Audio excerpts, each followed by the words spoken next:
అందరికీ శుభోదయం. మనము తెలుగు భాషాంశాల్లో విరామ చిహ్నములకు సంబంధించినటువంటి గుర్తులు, వాటిని మనం తెలుగులో ఏమని పిలుస్తాం, ఆ తెలుగు పదాలకి ఇంగ్లీష్ పదాలను కూడా తెలియజేస్తాను. వాటి యొక్క వివరణలు, ప్రాక్టీస్ బిట్స్ని కూడా చూద్దాం. అయితే చదివేటప్పుడు, రాసేటప్పుడు పదాల మధ్య, వాక్యాల మధ్య గల విరామంను సూచించే గుర్తులనే విరామ చిహ్నాలు అని మనం అంటుంటాం. మొత్తం మనకి తెలుగులో 10 విరామ చిహ్నాలు ఉన్నాయి. అవి: ఒకటి బిందువు, దీన్నే ఇంగ్లీష్లో ఫుల్ స్టాప్ అంటాం.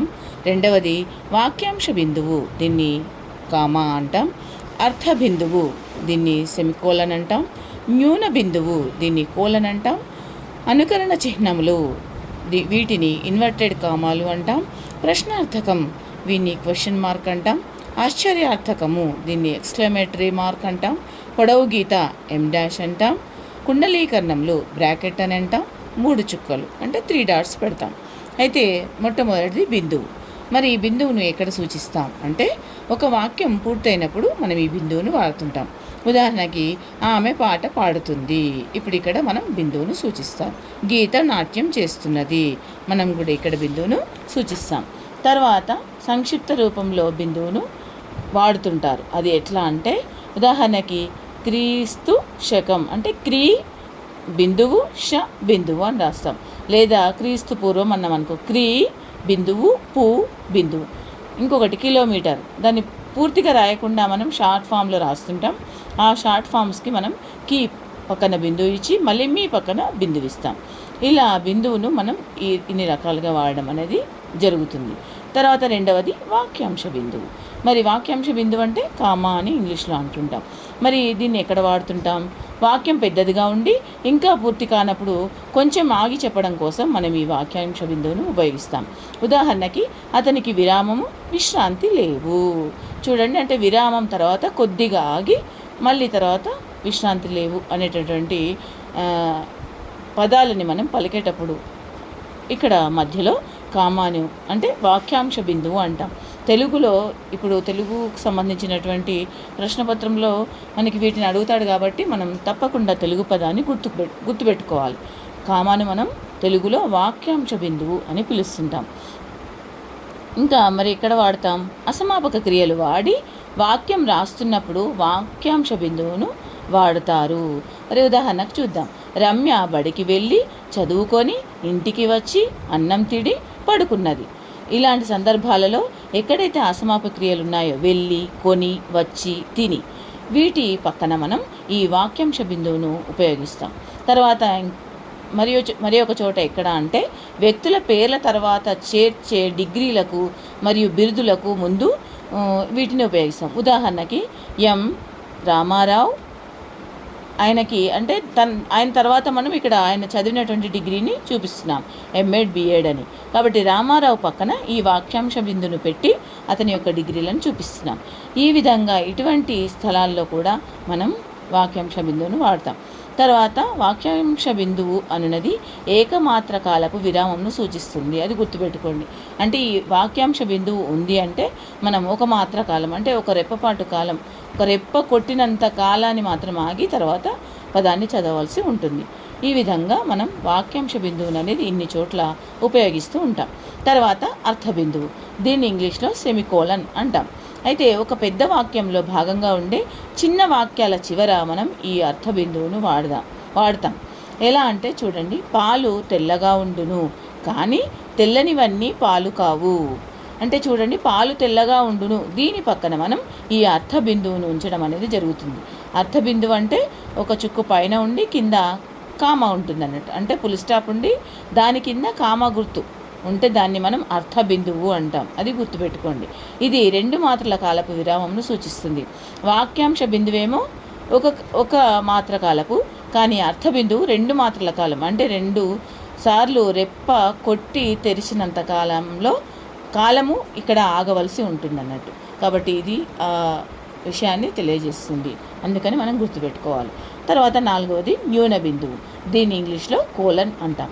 అయితే దీన్ని ఎక్కడ వాడతాం? వాక్యంలో వరుసగా కొన్ని పదాల పట్టిక ఇవ్వడానికి ముందు ఈ న్యూన బిందువును మనం సూచిస్తాం. ఉదాహరణకు చూడండి, పంచభూతాలు 5. అక్కడ బిందువును సూచిస్తాం. బిందువును సూచించిన తర్వాత అవి అంటే వాటి యొక్క పేర్లను రాసేటప్పుడు మనం ఈ న్యూన బిందువును రాస్తాం. అంటే 2 చుక్కలు, ఒకదాని కింద ఒకటి 2 చుక్కలు వస్తాయి.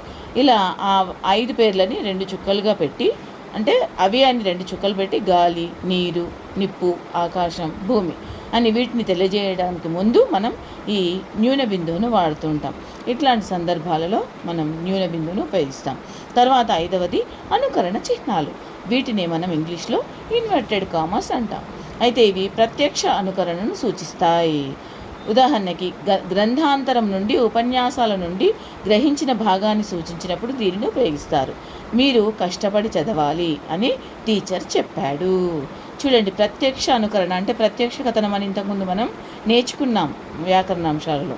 ప్రత్యక్ష కథనం వాక్యాలని మనం చూపిస్తున్నప్పుడు ఆ మధ్యలో ఎవరు చెప్పారు ఆ మాటను అనే చెప్పేదానికి మనం ఆ పదాలని మనం ఇన్వర్టెడ్ కామాలో సూచిస్తుంటాం అన్నట్టు. అలా ఈ ఇన్వర్టెడ్ కామాస్ని ముఖ్యమైనటువంటి వాక్యాలను తెలియజేసినప్పుడు ఉపయోగిస్తాం. తర్వాత 6వది ప్రశ్నార్థకం. దీన్ని ఇంగ్లీష్లో అందరికీ తెలుసు, క్వశ్చన్ మార్క్ అని అంటారు. ఇది అసలు తెలియని వాళ్ళంటూ ఉండరు. ప్రశ్న వాక్యాల చివర ప్రశ్నార్థకంను ఉపయోగిస్తారు.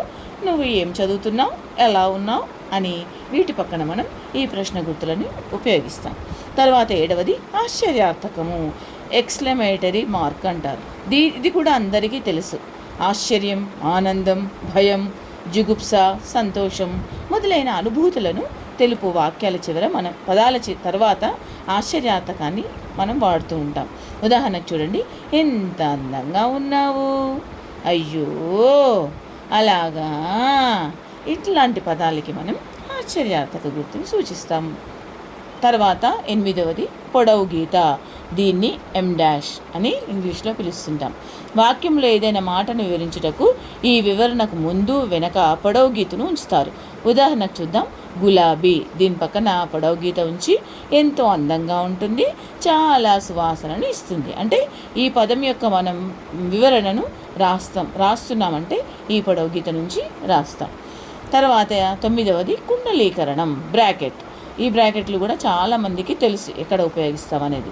వాక్యంలో ఏదైనా మాటకు వివరణ కావాల్సి వచ్చినప్పుడు, ఇతర భాషా పదాలకు వివరణ ఇచ్చినప్పుడు, అంకెలను అక్షరాలలో వ్రాసేటప్పుడు మనం ఈ కుండలీకరణలను వాడతాం.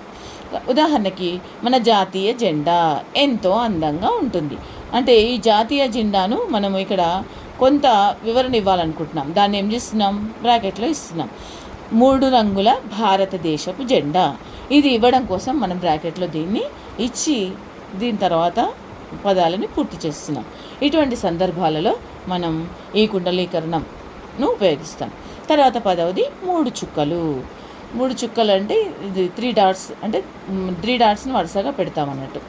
ఉదాహరణకు చూడండి, అసలు ఇవి ఎప్పుడు మనం వాడతాం, మాటలు లోపించినప్పుడు అంతం కాని వాక్యాల చివర 3 చుక్కలు మనం సూచిస్తాం. లేదా వాక్యం అంతంలోని బిందువుతో కలిసి, అంటే ఇవి సూచిస్తాము కానీ వాక్యం చివరిలో బిందువుతో కలిసి మొత్తం ఇవి 4 చుక్కలు వస్తాయనేది గమనించాలి మనం. ఉదాహరణకి ఇక్కడ జీవితం ఎంతో విలువైంది కానీ, అంటే దీని చివరన ఒక చుక్క ఉంటుంది, దాని తర్వాత మనం 3 చుక్కలు, అంటే ఇది ఇంకా అంతం కాని వాక్యాల చివరి ఇంకా ఉంది, దానికి రాయాల్సింది చెప్పాల్సింది ఇంకా ఉంది అనేటటువంటి అర్థం మనకి ఇక్కడ కనబడుతుంది. దీనికి సంబంధించినటువంటి కొన్ని ప్రాక్టీస్ బిట్స్ని ఇక్కడ చూద్దాం. 1, వాక్యాంశ బిందువు. దీనికి ఏది సరిపోతుంది, సెమికోలన, కామా, కోలన్ డాష్, పైవన్నీ. వాక్యాంశ బిందువు అంటే ఇంతకుముందు చెప్పుకున్నాం మనం, కామా అని. తర్వాత బిట్, ఇది లేక అది కావచ్చు అని తెలిపే గుర్తు. చూడండి, ఇది ఆశ్చర్యార్థకమా, తర్వాత ఇది లేదా అనే ఆబ్లిక్ పెట్టే ఇస్తాం కదా, ఆ గుర్తా, లేదా బ్రాకెట్ అంటే కుండలీకరణమా, ప్రశ్న గుర్తా, ఏది సరిపోతుంది దీంట్లో? ఇది లేదా అది అన్నప్పుడు అడ్డు గీత అంటాం. దీన్ని తెలుగులో అడ్డు గీత అంటాం. ఈ అడ్డు గీత సరిపోతుంది. తర్వాత 3వది, మనకు ఒక గుర్తు ఇచ్చాడు, ఈ గుర్తు, అది ఏ గుర్తు అంటే ఇది ఏ గుర్తు, ఆ గుర్తుకు సంబంధించినటువంటి పదం ఏంటి అని ఇక్కడ అడిగాడు. 1 కామా, 2 కుండలీకరణము, 3 వాక్యాంత బిందువు, 4 ఏది కాదు. మనకు తెలిసి ఇది కుండలీకరణము అని. నాలుగవది పొడవు గీత. మాట లోపించిన చోట వాక్యం మొదట కానీ మధ్యలో కానీ వాడే గుర్తు. 3 చుక్కలు, కుండలీకరణం, సెమికోలన్ ఏది కాదు. మనం చెప్పిన కదా ఇంతకుముందు మాట లోపించిన చోట 3 చుక్కలు వాడతామని, కాబట్టి ఇది 3 చుక్కలు. ఈ విధంగా మనం నేర్చుకున్న ప్రతి ఒక్కదాన్ని ఇలా ప్రశ్నించుకుంటూ ఏది సరిపోతుందో అని తెలుసుకుంటూ చూసుకున్నట్లయితే ఇంకా బాగా అర్థమైందన్న విషయం మనకు తెలుస్తుంది.